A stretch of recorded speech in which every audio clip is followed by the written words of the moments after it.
तो दोस्तों स्वागत है आप लोगों का Q&A विद सत्य में। दोस्तों अगर आप किसी भी सरकारी परीक्षा की तैयारी कर रहे हैं तो दोस्तों सभी विज्ञान के क्वेश्चन आते हैं। तो दोस्तों अभी तक मैं कई सारे क्वेश्चन करा चुका हूं। अब दोस्तों चलिए दोस्तों स्टार्ट करते हैं। दोस्तों आप कहीं से भी पढ़े लेकिन प्रैक्टिस करना जरूरी है किसी भी चीज की। तो दोस्तों स्टार्ट करते हैं क्वेश्चन नंबर 61 से। दोस्तों बाकी मैं क्वेश्चन करा चुका हूं। तो क्वेश्चन ये कौन सा 61 नंबर है तो देखते हैं कैसा क्वेश्चन है।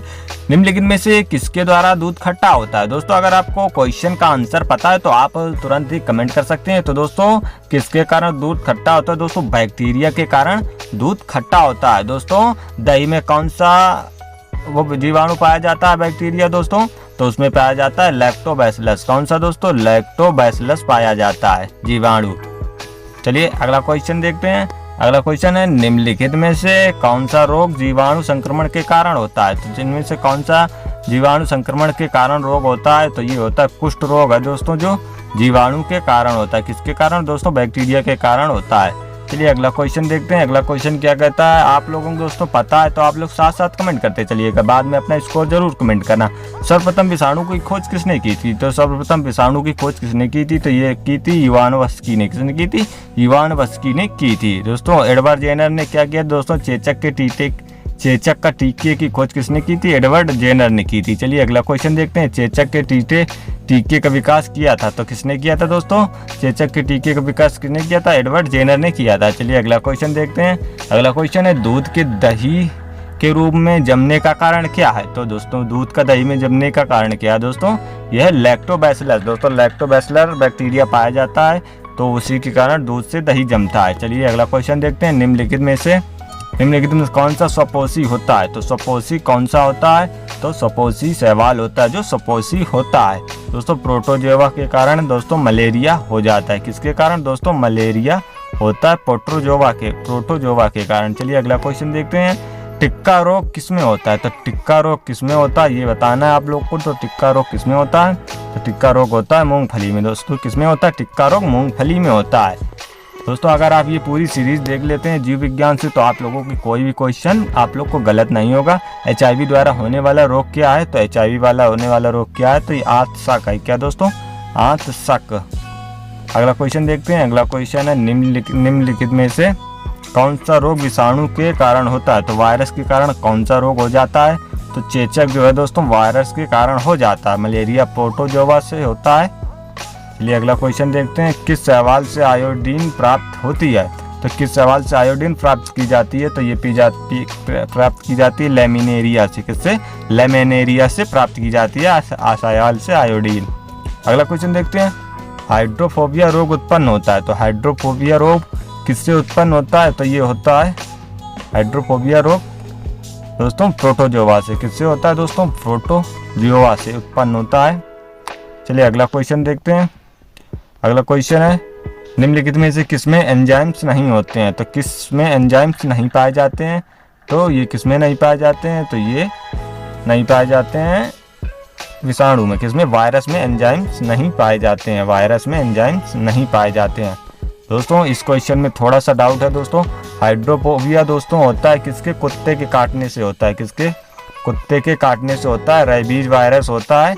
तो दोस्तों इसका आंसर रेबीज मतलब वायरस होगा। वायरस के कारण दोस्तों हाइड्रोफोबिया होता है। जब कुत्ता काट लेता है तो दोस्तों रेबीज वायरस उसके शरीर में प्रवेश कर जाता है जिससे हाइड्रोफोबिया हो जाता है, जिससे उसको पानी से डर लगने लगता है। तो दोस्तों इसका आंसर वायरस होगा। चलिए अगला क्वेश्चन देखते हैं। दोस्तों यही क्वेश्चन आ गया है। कुत्ते के काटने से जिस विषाणु के द्वारा घात रोग उत्पन्न होता है वो कहलाता है। तो क्या कहलाता है दोस्तों, ये क्या कहलाता है, ये कहलाता है हाइड्रोफोबिया। क्या कहलाता है, हाइड्रोफोबिया कहलाता है।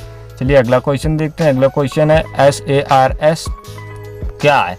SARS क्या है, तो ये क्या है, ये विषाणु जनित रोग है। क्या है, वायरस जनित रोग है SARS। इसका फुल फॉर्म आप लोग कमेंट करके बताइएगा। SARS का फुल फॉर्म क्या है दोस्तों, ये आप लोग कमेंट करके बताइएगा SARS फुल फॉर्म क्या है।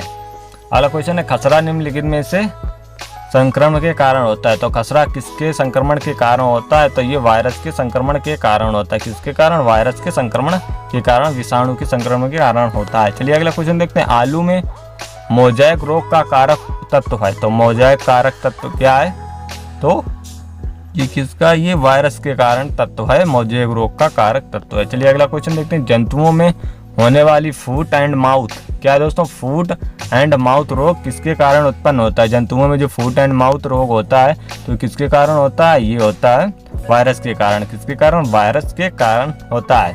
चलिए अगला क्वेश्चन देखते हैं। शैवालों की कोशिका भित्ति किसकी बनी होती है। तो शैवालों की कोशिका भित्ति बनी होती है, ये बनी होती है सेलुलोज की। किसकी बनी होती है, सेलुलोज की बनी होती है कोशिका भित्ति शैवालों की।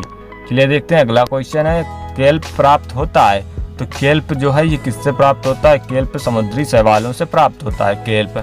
चलिए अगला क्वेश्चन देखते हैं। अगला क्वेश्चन है, लाल सागर का लाल रंग किसकी उपस्थिति के कारण होता है। तो लाल सागर का लाल रंग किसकी उपस्थिति के कारण होता है, तो शैवाल की उपस्थिति के कारण लाल सागर का लाल रंग होता है।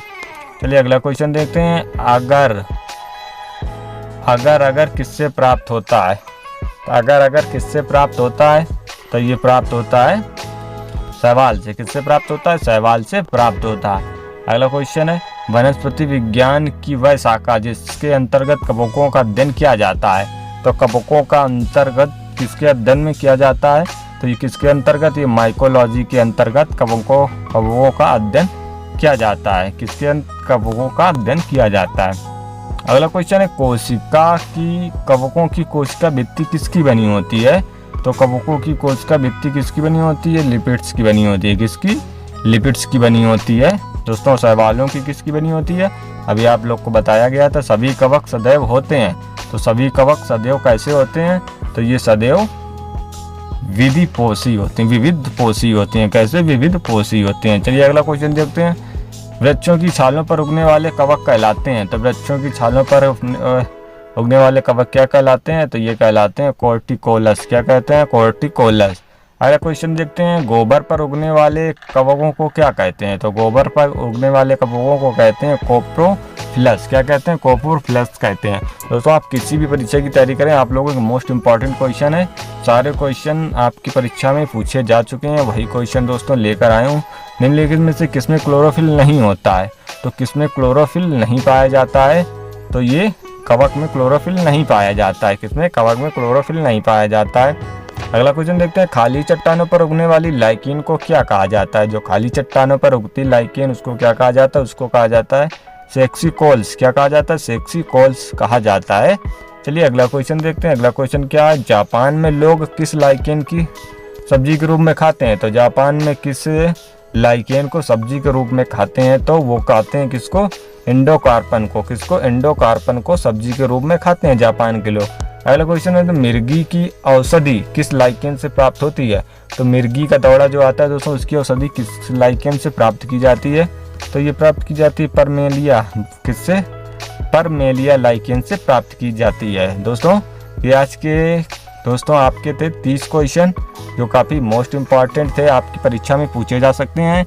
आप दोस्तों इस सीरीज़ को पूरा देखते चलिए, साथ साथ में आपके सारे साइंस के क्वेश्चन आपके कंप्लीट होते जाएंगे। आपकी किसी भी परीक्षा में कोई भी परेशानी नहीं होगी। तो आपने इसमें कितने क्वेश्चन सही किए हैं, बाकी आप कहीं से भी तैयारी करिए, लेकिन प्रैक्टिस करना ज़रूरी है। तो चलिए दोस्तों मिलते हैं नेक्स्ट वीडियो में। वीडियो पसंद आया हो तो वीडियो को लाइक कर दें और चैनल को सब्सक्राइब कर लें। मिलते हैं नेक्स्ट वीडियो में। जय हिंद, वंदे मातरम।